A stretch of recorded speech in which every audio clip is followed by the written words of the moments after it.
Hello and welcome to DSR. I'm David Rothkopf, your host, and we're joined today by two of our favorites, Rosa Brooks of Georgetown University Law Center. How are you doing, Rosa? I'm good, David. Good to see you. Happy Thanksgiving week. And Max Boot of the Council on Foreign Relations. How are you doing, Max? Hanging in there. Hanging in there. Well, you know what? That's clearly something to be thankful for. And before we get off of this podcast, we'll talk about what's going on in the world that you're actually thankful for. But I want to start with the news and start with you if I can, Max, because there's been a lot of action this week, or the appearance of action, around Ukraine. And it's part of a cycle now that's a couple weeks old, which started with a 22-point plan or something to that effect for peace in Ukraine, which then it turned out was not actually generated by the Americans. It probably was generated by the Russians. The Ukrainians pushed back. The Americans did some damage control, not very effectively, I might add, by taking multiple sides in the story, and then came back with a plan that had fewer points to it. And then more recently, and some reports of progress, although who knows. And then more recently, somebody, and it's interesting to speculate as to who, leaked an audio tape that showed Steve Witkoff, the negotiator for the U.S. in all of this, apparently giving a Russian official advice on how to sell the approach that they're looking for to Donald Trump. Witkoff also apparently said to the Russians, there's got to be this kind of land swap and that kind of land swap and so forth. And who knows where this is? Well, I thought maybe Max does. What of it? It seems like a mess to me, Max, but perhaps you see the genius underlying the U.S. strategy. I think the only word that does justice to the Trump administration's attempts to negotiate an end to the war in Ukraine, David, is FUBAR, effed up beyond all recognition. And it's been extra FUBAR like the last week.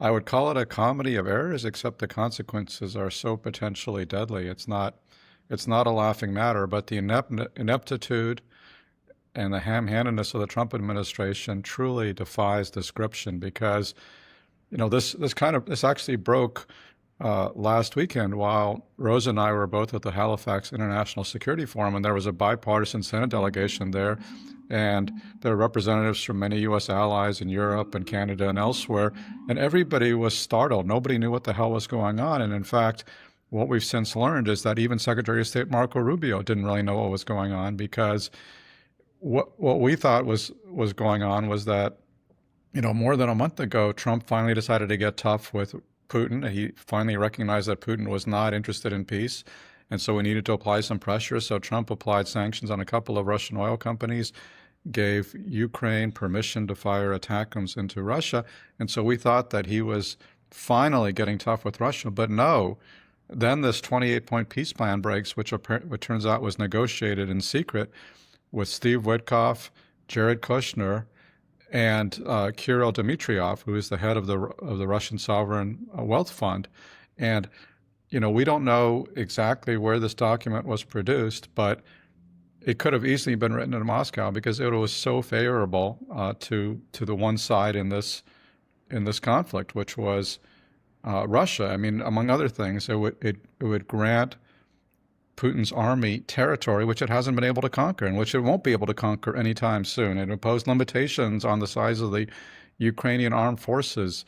It was just a horror show all around. It was asking all of these concessions from Ukraine, and Russia wasn't making any concessions of its own.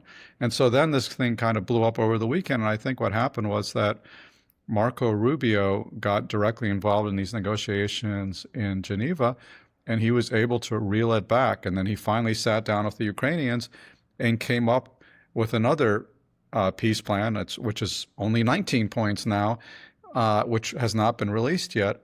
But the new peace plan is supposedly satisfactory to the Ukrainians, which means that the Russians will not accept it. And so what we've been watching the last week is this truly bizarre spectacle when we hear about Ukraine peace negotiations. But the negotiations are not with Russia, which is the only country that can actually end the war in Ukraine. The negotiations are between the U.S. and Ukraine just to try to get a unified position to deal with Russia. So there's been a ton of motion, activity, but there has been no progress. This is a complete waste. And in fact, if anything, this is achieving the Kremlin's objectives because it's sowing doubt about Trump's commitment to the Ukrainian cause, well justified doubt. It's driving divisions between the U.S. and Europe and between the U.S. and Ukraine, and it's not achieving anything. And now the latest turn, which you referred to, is what happened yesterday when Bloomberg leaked this bizarro transcript between Steve Witkoff and Yuri Ushakov, who is one of Putin's top aides. And Witkoff, who was supposed to be the U.S. envoy to Russia, was acting a lot like the envoy from Russia because he was giving Ushakov advice on how to manipulate Trump. And one of the pieces of advice he gave was to have Putin call Trump right before Zelensky came to the White House, which is what happened. And remember, before that meeting at the White House with Zelensky, there was talk about the U.S. giving Tomahawks to Ukraine and getting really tough with Russia. And then all of a sudden, Trump talks to Putin before Zelensky shows up, and all this talk of Tomahawks goes away. So I would say what Witkoff is trying to achieve, he was successful in blocking this initiative to provide better weaponry to Ukraine, but that's not helpful to the cause of peace. And one of the astonishing things in that transcript, if you read it, is that Witkoff actually says, I believe that Putin wants peace. I believe that Russia really wants peace. What is that based on? If Putin wanted peace, he could end the war right now. Just call off the army. Stop bombarding Ukraine and killing innocent civilians. That's how you show you want peace. As long as he's continuing to kill innocent Ukrainian civilians, he clearly does not want peace.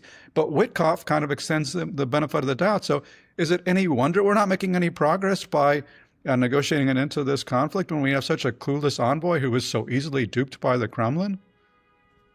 Do you care to speculate who the leaker of the transcript is?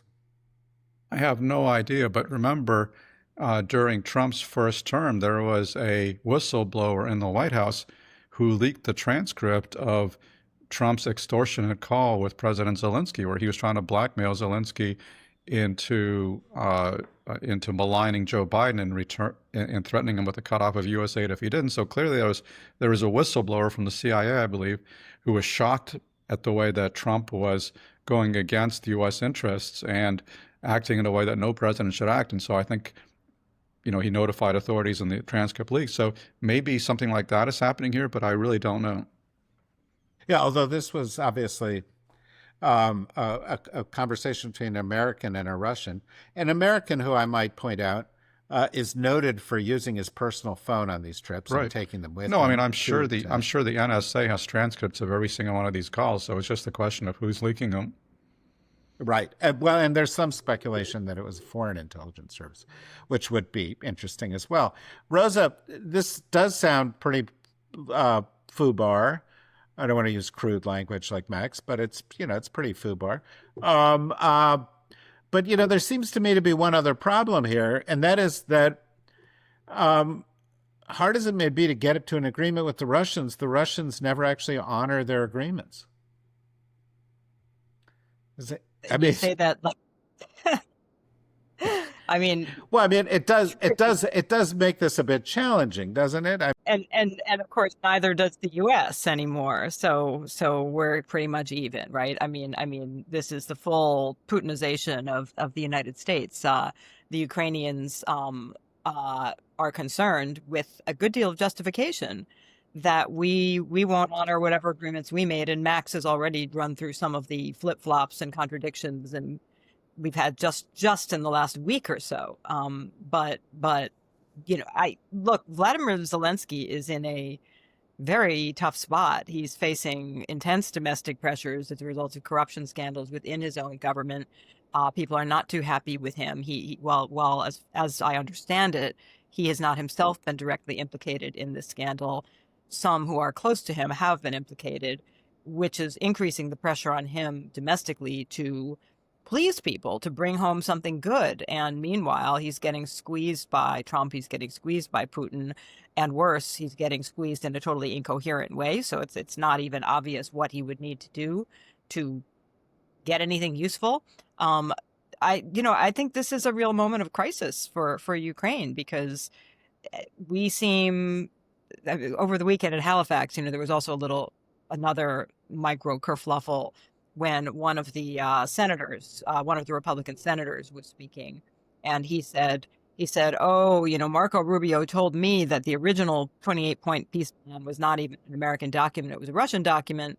At which point, and then Marco Rubio said, "No, this is not true. It is totally an American document." And this level of chaos and confusion obviously makes any kind of negotiations just excruciating for the Ukrainians, who I think are facing the real possibility that this round of negotiations will fail, and that they will essentially be on their own with whatever help the Europeans can provide, which is probably not quite enough. Although, that being said, I think the Ukrainians have surprised the world before by managing to go on and even have successes, even at moments when we all thought, "Oh, there's no way, they're cooked. They're cooked now." But no, I mean, it's tragic, it's awful, and it's really hard to feel optimistic about the future.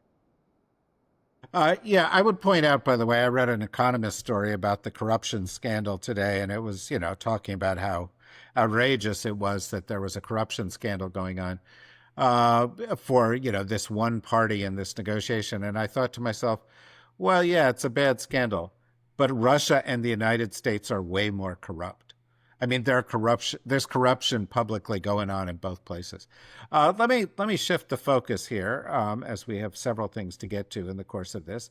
Max, you had a piece that posted this week at the Washington Post. Its headline is "America has become a rogue nation.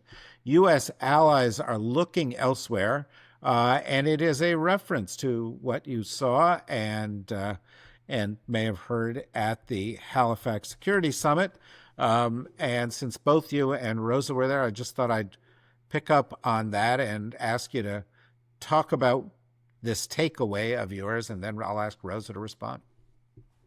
Well, in some ways, David, the most amusing thing that happened at Halifax, which is kind of a microcosm of how isolated the U.S. is from the world and how the Trump administration and its allies live in a separate reality, is this moment with Senator Kevin Cramer, Republican of North Dakota. Is it North or South Dakota? One of the Dakotas. I don't know. I can't tell the difference. Anyway, he was on a panel, and he came on right after this video that had a montage of all of Trump's demented insults against various people, right? And so Senator Cramer was feeling kind of chagrined and embarrassed having to, answer for the leader of his party and the president of the United States when he's been shown to be this wild man, who's insulting everybody. And so bizarrely, Senator Cramer's rejoinder was, I think Christians in Nigeria feel pretty good about Trump, which was a reference to the fact that, like a month ago, Trump threatened to go guns a-blazing into Nigeria to protect Christians. And so then, like 15 minutes later, this actual Nigerian gets up and says, "I'm a Christian from Nigeria, and I don't feel good about Trump." And I thought that was such a classic moment where the U.S. is so at odds with the world, and Trump and his allies live in this imaginary reality where, like, people are applauding and they love what he's doing. They don't understand, like, the amount of hostility and disappointment that they are generating, even among America's greatest well-wishers. And it was truly heartbreaking to talk to Canadians and others who have been our closest allies, largest trade partners, relied on the U.S. for decades. And this is what Rosa and I were talking about at this dinner, trying to explain Trump's policies to them, which are sort of inexplicable. But the Europeans, the Canadians, the people who have been the closest to us for all these decades are bewildered, disappointed, flummoxed. They don't understand what's going on. And they're basically, I think, I don't know what Rosa's conversations were, but the sense I was getting was they're kind of giving up hope because last time around during Trump 1, they were kind of comforting themselves and saying, oh, this is just this weird aberration, but then, Trump will be gone and it'll be back to normality. It'll be the good old America we remember. I think now it's kind of dawning on them, there is no normality. This is it. This is the new America. This is the reality they're going to have to deal with. And so they are realizing they can't count on the U.S. anymore, and they have to make their own arrangements. And so you're really seeing the arrival of, what Fareed Zakaria called the post-American world. He wrote that book in like 2008. It's really here, and it's tragic that it's come to this, but it really has. Was that your takeaway, Rosa? Yeah, and I was actually thinking, many of you have probably gone through the experience of having a relative, beloved relative who gets dementia. And at first, the little signs of cognitive decline, you write them off as little slips, little one-time things, and then they get worse and worse, and you're thinking, well, maybe there's still some cure for this, or this is temporary, or and gradually the person you love kind of vanishes into this cloud of confusion and sort of nonsensical stuff, and unfortunately in many cases a lot of anger, sort of lashing out because they're so confused, and it's a terrible experience to go through, and many people have seen that happen, and you go through all the stages of grief and denial and as you do it, and I think that from the perspective of many U.S. allies, and obviously we spent a lot of time speaking to many Canadians since the Canadian government hosts this conference, but also U.S. allies from Europe, from Japan, from around the world, really. And it was that sense of talking to them. It was almost as if the U.S. is the beloved relative with dementia, that they're all kind of saying, well, that thing didn't make any sense. Is that for real? And sort of gradually, as Max said, kind of dawning on them that this is the new reality, that this isn't an aberration. This wasn't just a little blip. This wasn't just a moment. This is where we are, that they're having to deal with the United States that I think is not merely playing a role, is not merely absent from the international stage, is not merely playing a role that is neutral rather than positive, but is actively and fairly consistently angry and destructive in terms of its role in the world. And they're struggling to figure out, what do they do? What do they do now? And I think it has finally started to hit them that the U.S. is not coming back, or at least not anytime soon. And I think the problem for the United States is that they're also they're also at this point, I think, concluding that even if Trump goes away, he doesn't get his supposed third term, and his designated heirs don't get the next presidency. Even if the Democrats sweep both houses of Congress and there's a Democratic president or a sane Republican president, I don't know if there are any of those left, sane Republicans, but I hope there's some, or restored to sanity Republican, that even if that happens, it's sort of over. That you can only behave abusively to your friends for so long. You can do it a little bit and then come back and kind of say, oh, sorry about that.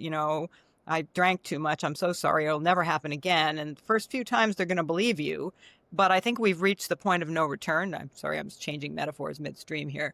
But I think we've reached the point with many U.S. allies where they're basically saying, we're done, and we don't trust you, and we can never trust you again, because even if the forces currently occupying the White House are gone, we don't know that America is sufficiently stable. We don't know that American democracy is stable enough for us to feel confident that a few years later this won't happen again. And why should we trust you? As you said about Putin, you can't rely on Putin. He'll change his mind any promise he makes. And I think increasingly, not only Ukraine, but the whole world has concluded that the U.S. is similar, that you can't rely on the United States. What I think the challenge is, and where they're really struggling, they have reached that conclusion that, it's over. The era of U.S. leadership is over. The U.S. is going to play a role that is somewhere between, best case neutral, worst case malevolent, for many, many years to come. then they need to find alternatives. The challenge, I think, is that they haven't figured out, well, what are those alternatives? The structures, the alliances don't yet exist. Although, as Max notes in his post piece, they're beginning to kind of make early moves towards, well, what are the new sets of alliances and agreements in a post-US world? But they're not there yet. Well, that's pretty bleak, guys, honestly. It's Thanksgiving. Many people will be listening to this on or after Thanksgiving. The spirit of the season is to seek what we would be thankful for. Surely, Max, there is something going on in the world today for which you are thankful. There is some trend, something going on. I don't know where it is, but share it with our listeners. Well, I'm thankful that because of President Trump, we're entering a new golden age, and we keep winning so much that I'm getting tired of winning. No, seriously, okay. Wow. I have not been reprogrammed. Do not adjust the dial.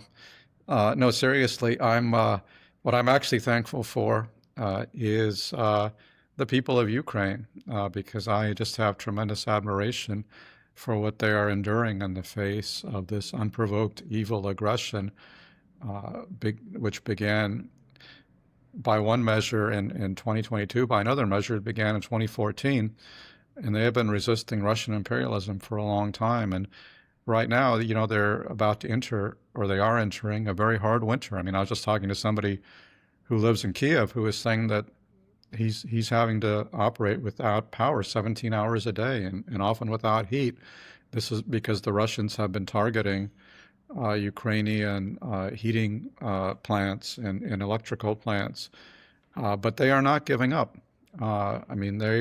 That is what Putin wants. That is seemingly what Trump wants, and the Ukrainians refuse to give up. And the message I heard from them is that even if by some bizarre chance President Zelensky were to give in to Trump and Putin and agree to these terms of surrender, the people of Ukraine would not go along. The parliament would not go along.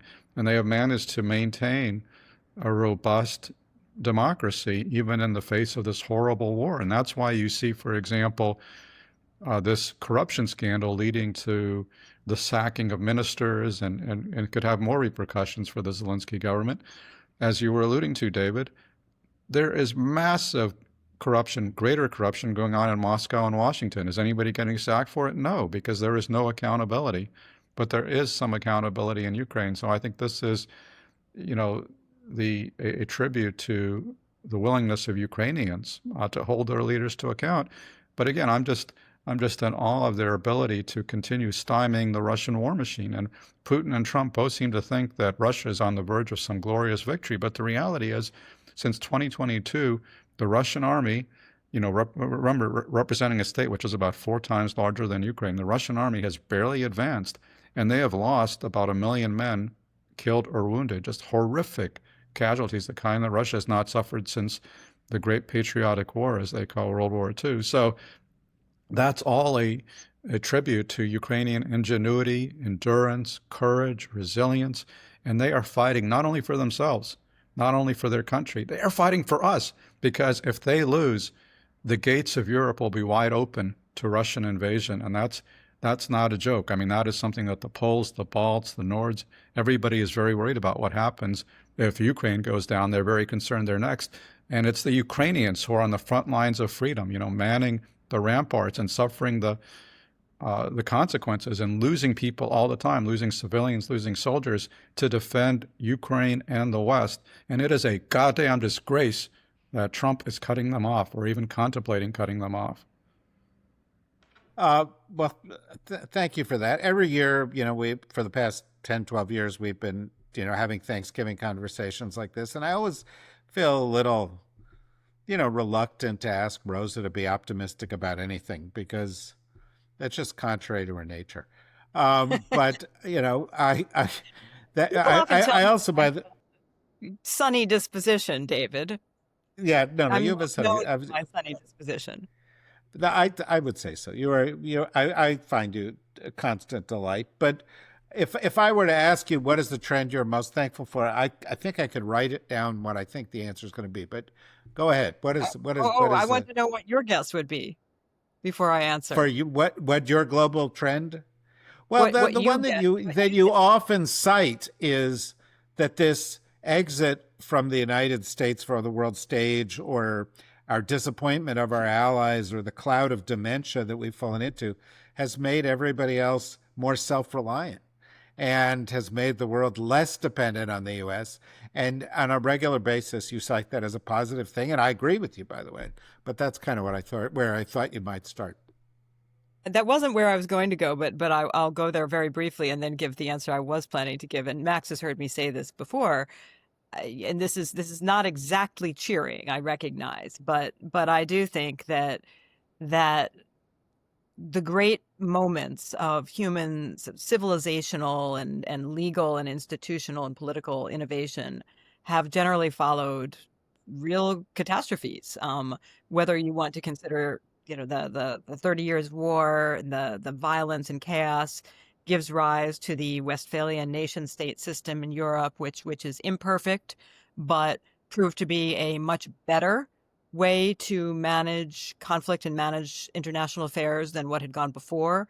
Um, the obviously the World War I, World War II, the Holocaust were utterly horrific, but they gave rise to the UN Charter system, which was obviously imperfect, but also significantly better than having the world torn apart by massive wars that killed millions and millions of people. And I think when you think of those periods of creativity, um, it's terrible that it took catastrophe to spark them, but they were real periods of innovation and creativity. And we think today, oh, how silly, how quaint that the UN Charter seems to have actually contemplated a period in which there would be no more war. War would become illegal. It seems such a quaint and ridiculous and naive concept. But of course, coming out of the horrors of World War II, that was not considered naive and crazy. That was considered a necessity. We have to find a way to do that. And that spurred a lot of institution building and law creation and innovation. And it brought us a significant period of relative international peace. Imperfect, unevenly distributed, et cetera, but better than went before. So I do think that we are entering a dark period again. And and throw in things like climate change if you want, or vulnerability to disease and weapons of mass destruction, and you name it, on top of the Trump self-induced catastrophes. We are entering a very dark period, and it is dark at the moment for U.S. allies. It is dark for the U.S., but I have a little teensy tiny bit of hope that sometimes things have to get really bad before people wake up and go, okay, the system we had was really broken and we need to do better. And that's urgent and we're serious about it. So I have a little teensy bit of hope that out of the current looming catastrophes that we will end up someday with something better. But I realize that is a slender read, and not exactly cheery. So I'll give you the other one that I was going to mention, which is more domestically focused, as all of us here in the U.S. deal with Trump, whether in trying to have a saner foreign policy or address the numerous domestic horrors imposed by the Trump administration. I am very thankful for the fact that there is a robust and growing network of people who are pushing back in every possible way, from litigation to neighborhood level protests and sort of protection organizations. There is a lot of domestic creativity, and there's a lot of courage being shown. As we see Trump going after people and his administration going after people, trying to destroy individual lives, and people facing subpoenas and indictments, death threats, financial ruin, etc., that even though we have seen a lot of capitulation from some law firms, universities, rich people who sure ought to know better, we are also seeing an enormous amount of courage and generosity and creativity in what you could, I suppose, loosely call the resistance, although I don't love that term. And I'm really thankful for that. I find we're at a really scary moment. And I think all of us probably have those moments where we wake up in the middle of the night and think, oh God, what is life going to be like in 1 year and 5 years for our children. But I also every day feel deeply grateful for the camaraderie and comradeship and courage of so many people I meet and talk to, who are doing everything they possibly can, sometimes at real personal risk, to push back and make this a better country and a better world. How's that? That was more true, wasn't it? Was good. It was, yeah. I thought you were going completely off the rails there because the first one got very dark, but First one wasn't yes, that cheerful. All right. it wasn't that cheerful, but it was, it was a good point.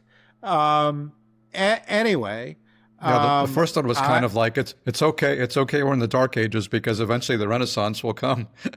yeah, well, Totally. yeah, Totally. exactly. But both of you did strike a common theme, which is that we can be thankful this year for people who have courage and the people who resist, people who fight for fixing what's broken. And I think that's a good theme to have for this year. I'm incredibly grateful that on this holiday week, both of you could find the time to join us. So thank you very much, Max. Thank you, Rosa. Thanks everybody for listening. Our full schedule is on this week, so if you want more to get you through the holidays, or just put in an earbud and listen to us instead of your family, go to the dsrnetwork.com, where, by the way, this week, because it's Thanksgiving, you'll find subscriptions are half price. So you can also, join up, get more, get you through the weekend more easily. In any event, until next week, have a great holiday, everybody. And thank you very much. Bye-bye.